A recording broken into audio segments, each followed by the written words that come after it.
Welcome to today's webinar. Today we'll be talking about content creation presented by me, Lourdes, and I want to first thank everyone for attending this afternoon's practice webinar while we check out this new platform.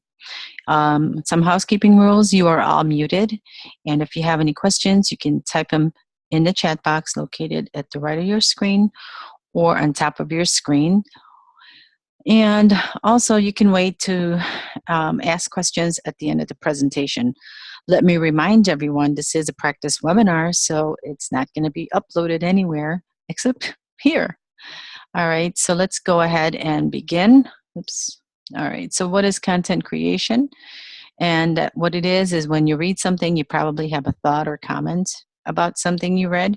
And what you can do is either add some research of your own, find different images, and basically take the same article and edit it.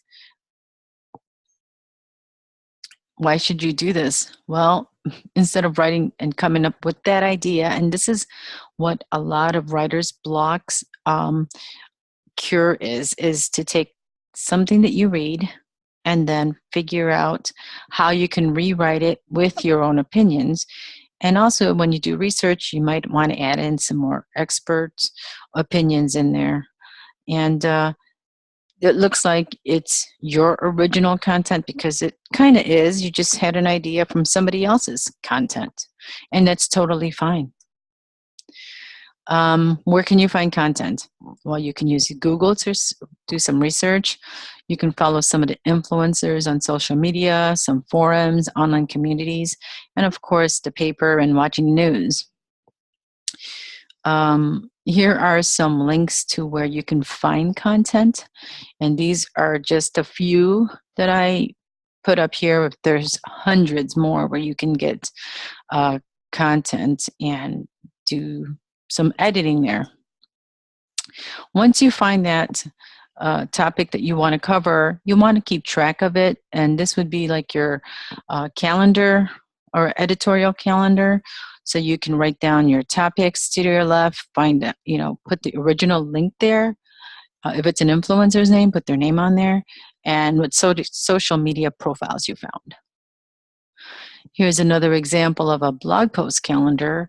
So you can write down basically and plan the topics, the author, and the status, whether you've uploaded it and made it live, or was it a draft page onto your website. And finally, you want to keep track of your published content, which will be in your WordPress dashboard. You can also have comments and questions added into your content. And what you want to do is always engage with your readers. And if you are republishing something or adding images that is not yours, you might want to give them some credit when it's needed. Some do not need those credits, and copyrights are fine, and it's a stock photo.